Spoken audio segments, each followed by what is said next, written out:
사사기 9장 26절에서 33절 말씀입니다. 에벳의 아들 가알이 그의 형제와 더불어 세겜에 이르니 세겜 사람들이 그를 신뢰하니라. 그들이 밭에 가서 포도를 거두어다가 밟아 짜서 연회를 베풀고 그들의 신당에 들어가서 먹고 마시며 아비멜렉을 저주하니 에벳의 아들 가알이 이르되 아비멜렉은 누구며 세겜은 누구기에 우리가 아비멜렉을 섬기리요. 그가 여룻바알의 아들이 아니냐. 그의 신복은 수불이 아니냐. 차라리 세겜의 아버지 하몰의 후손을 섬길 것이라. 우리가 어찌 아비멜렉을 섬기리요. 이 백성이 내 수하에 있었더라면 내가 아비멜렉을 제거하였으리라 하고 아비멜렉에게 이르되 내 군대를 증원해서 나오라 하니라. 그 성읍의 방백 스불이 에벳의 아들 가알의 말을 듣고 노하여 사자들을 아비멜렉에게 가만히 보내어 이르되 보소서 에벳의 아들 가알과 그의 형제들이 세겜에 이르러 그 성읍이 당신을 대적하게 하니 당신은 당신과 함께 있는 백성과 더불어 밤에 일어나 밭에 매복하였다가 아침 해 뜰 때에 당신이 일찍 일어나 이 성읍을 엄습하면 가알 및 그와 함께 있는 백성이 나와서 당신을 대적하리니 당신은 기회를 보아 그에게 행하소서 하니. 아멘.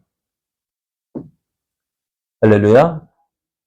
우리를 사랑하셔서 좋은 것 주시기를 기뻐하시는 하나님께서 허락하신 은혜의 날이 시작되었습니다. 하나님께서 허락하신 오늘 하루가 우리를 사랑하시는 하나님을 믿고 믿음으로 행하여 하나님의 뜻을 이루어가는 은혜의 날 되기를 예수님의 이름으로 축복합니다. 오늘 우리에게 주신 하나님 말씀을 통해서 원수의 연합은 깨어질 수밖에 없습니다. 원수의 연합은 깨어질 수밖에 없습니다. 이런 제목으로 하나님 말씀을 전가하겠습니다. 아비멜렉은 왕이 되려는 야심을 가지고요. 그의 어머니 집안이 있는 세겜으로 가서 사람들을 선동합니다. 그리고 세겜 사람들은 아비멜렉의 선동에 넘어가는데요. 어떻게 해요?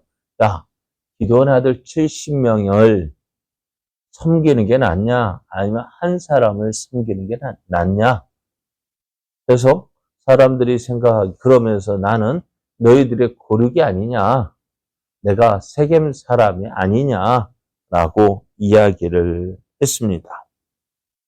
그런데 사람들은 어떻게 생각할까요? 70명을 섬기는 것보다는 한 사람을 섬기는 게 낫고 또 더 다른 지역 사람이 아니라 우리 지역 사람, 세겜 사람을 우리의 왕이 되는 게 낫지 않겠느냐 해서 이 세겜 사람들은 아비멜렉의 말을 듣고 야, 그게 낫지 하면서 그에게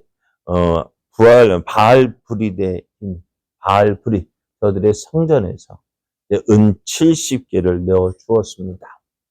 아비멜렉은요, 그 은 70을 가지고 방탕하고 경박한 사람들을 사서, 그러니까 일종의 깡패들을 사서요, 이제는 기드온의 집으로 갑니다. 거기에서 기드온의 70명의 아들을 다 죽였는데요. 한바위에서 다 죽였대요. 그런데 거기에서 막내 아들 요담만이 몰래 숨어가지고 그 자리를 피할 수가 있었습니다. 이 세겜 사람들은 이제 70명의 아들을 다 죽이고 난 뒤에 죽였다고 생각하고 어떻게요? 이 아비멜렉을 그들의 왕으로 세웠습니다. 이렇게 아비멜렉과 세겜 사람들은요, 저들이 원하는 대로 마음이 맞아서 잘 되는 것 같았어요. 이들의 연합은 깨어지지 않을 것 같았어요.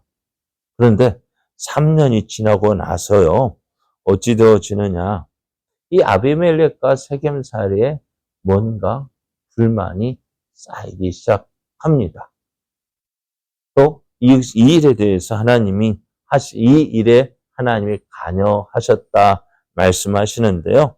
하나님께서 악한 영을 보내어서 이 세겜 사람들이 아비멜렉을 배반하게 하신 것입니다. 전혀 깨어지지 않을 것 같았어요. 권고할 줄 알았어요. 그런데 그래서 저들이 연합해서 아비멜렉을 왕으로 세웠는데요. 어째요? 그 연합이 깨어지기 시작한 것입니다. 그래서 이 아비멜렉과 세겜 사람들 간의 갈등이 표면화되기 시작합니다. 세겜성 사람들은 아비멜렉으로 가는 사람들, 아비멜렉에 뭐하러 갈까요? 세금을 가지고 어떤 조공을 가지고 가는 그 사람들을 습격해서 그 아비멜렉에 가는 물품들을 탈취하기도 했습니다. 그래서 이제 아비멜렉도 이게 무슨 일이가 해서 이제 서로 긴장하고 있는 상태예요. 오늘 보면은 세겜의 한 무리가 등장을 합니다. 그 사람이 누구냐? 에벳의 아들 가을이라고 하는데요. 그 사람이 이제 그 형제들과 더불어서 세겜성에 이르렀습니다. 그래서 이들은 어디에서 왔는지 그 출신이 분명하지가 않습니다. 그런데 어느 날 갑자기 이 가을과 그의 형제들이 세겜을 왔어요. 그리고 그들의 한심을 사기 시작합니다. 그러니까 사람들도 이 가을이요 뭔가 있어 보이는 듯 했습니다. 이 가을이 사람들을 선동해 가지고요.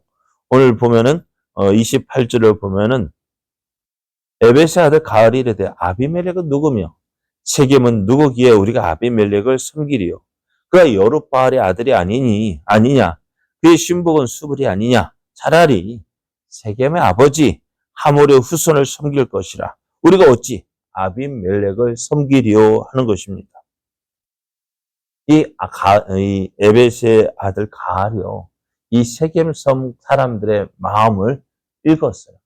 지금 어떻게요? 아비멜렉과 세겜성 사람들 간에 뭔가 마음이 안 맞는 걸 알아차린 거예요.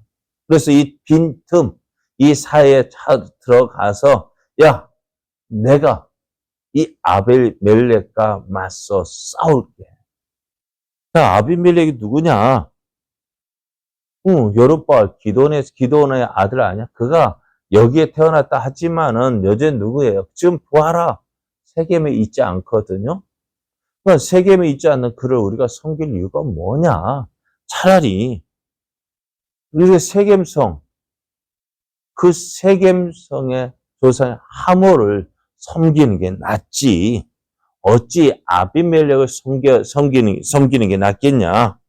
하면서 사람들의 마음을 훔치기 시작합니다. 이 방법이 무엇일까요? 누가 썼을까요?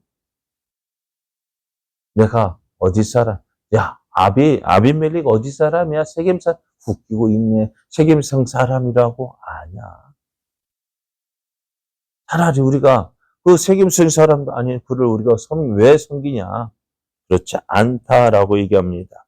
그래서 가을은 전에 아비멜렉이 사용했던 그 방법이었어요. 전에 이 아비멜렉이 세겜성 사람들의 마음을 얻었던 그 방법, 내가 너희 고륙이 아니냐, 내가 세겜 사람 아니냐. 근데 지금 가을은요, 야, 아비멜렉이 어찌 세겜 사람이야? 여룻바알의 아들, 기드온의 아들 아니야? 그게 어떻게 우리가 같이 세겜 사람을 할 수 있느냐? 아니다라고 이야기를 합니다.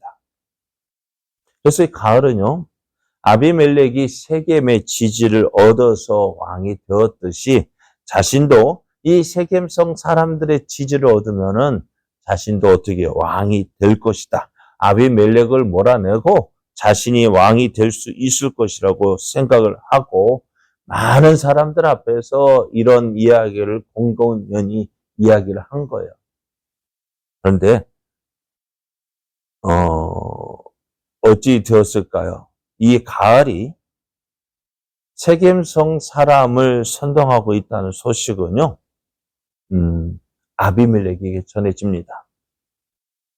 세겜 사람들이 자신에 대해서 불편한 마음을 가지고 있다는 것을 알고 있었던 아비멜렉은요, 그것에 이제 성읍의 방백 수불을 통하여서 이 사실을 듣고 있었습니다. 수불도 이 세겜의 방백 수불도요, 가을에 하는 그 이야기, 가을에 하는 그것을 보고 아비멜렉에게 보고를 하는데요. 이제 그들을 어떻게 공격할 것까지도 이야기를 합니다. 32절, 33절을 보면 당신은 당신과 함께 있는 백성과 더불어 밤에 일어나 밭에 매복하였다가 아침 해 뜰 때 당신이 일찍 일어나 이 성읍을 엄습하면 가을 및 그와 함께 있는 백성이 나와서 당신을 대적하리니 당신은 기회를 보아 그에게 행하소서 매복 작전을 하라고 이야기를 합니다. 오늘 말씀을 보면은 아비멜렉은 누구를 이용해서요? 세겜 사람을 이용해서 자신의 목적을 이루려고 했고요. 세겜 사람들 역시 이 아비멜렉을 통해서 자신들이 원하는 것을 얻으려고 했습니다. 결국 어찌 되어졌나요? 이들의 연합은 오래가지 않습니다. 왜? 자신들의 유익을 쫓기 때문입니다. 자신들의 유익을 위해서 행합니다. 결국 어떻게 되어질까요? 마음이 안 맞게 되어 있어요. 왜? 생각하는 것도 틀리고 원하는 것도 틀린데요. 이들이 잘 맞는 것 같죠. 그리고 결국 어떻게 되어졌어요? 저들이 원하는 것, 얻은 것 같아요. 아비멜렉은 왕의 자리에 왕위에 올랐고 세겜 사람들은 그들이 가지고 있던 그런 힘, 권력, 그것을 가졌을런지도 몰라요. 그런지 어찌 될까요? 깨어집니다. 이것이 오늘 우리가 살고 있는 이 시대의 모습이기도 합니다. 이렇게 하나로 뭉쳐있던 사람들이 깨어지기가 쉬워요. 왜? 자기가 원하는 거 얻었고, 그런 원하는 것 가운데서 어떻게 더 가지려고 하다 보니, 같은 연합 안에서 어떻게 더 많은 것 가지려고 하는 다툼이 일어나게 되는 거예요. 이것이 사람들의 사는 모습이고요. 또 그런 때 또 누구가 또 나타나요? 그 분열을 더 획책하고 그 사이에서 자기 유익을 얻으려는 사람도 나온다는 것입니다. 이것이 무엇일까요? 세상의 원칙 왜? 사람들은 자기 유익을 얻기 위해서 하기 때문입니다. 그런데 오늘 우리 교회는 어떨까요? 오늘 우리가 하나님을 믿고 따르는 이유가 뭡니까? 왜 하나님을 믿습니까? 왜 교회 나옵니까? 무엇 때문일까요? 우리가 살아가는 이유가요. 내가 먹든지 마시든지 무엇을 하든지 무엇을 위해서 하라고요? 하나님의 영광을 하라고 말씀합니다. 왜요? 우리는 예수 그리스도의 피로 값주고 산 자들이기 때문에요. 우리가 예수의 피로 값주고 산 자. 그래서 우리가 이걸 다시 표현하면 쉬운 말, 나는 은혜 받은 자요, 구원 받은 자이기 때문입니다. 여러분, 종이 누구를 위해서 살아야 될까요? 종이 누구를 위해서? 주인을 위해서. 주인이 원하는 거죠. 그것이 충성된 종입니다. 그런데 종이요, 자기의 유익을 위해서 산다 하면 그는 어떻게 충성된 종일까요? 결국 어떻게 돼요? 그는 불의한 종이 되어지고 쫓겨나게 되어집니다. 그러나 충성된 종은 어떻게 해요? 주인과 함께 주인의 집에서 주인의 주는 모든 좋은 것들을 누리면서 살 수가 있습니다. 오늘 우리가 하나님을 믿고 따르는 이유가 뭘까요? 왜 우리가 하나님을 믿어야 될까? 왜 믿고 따라야 될까? 그건 다 나의 유익을 얻기 위해서가 아닙니다. 하나님을 이용해서 내가 원하는 무언가를 얻고자 한다면 그 신앙은 오래가지 못해요. 우리가 해야 할 일은 뭘까요?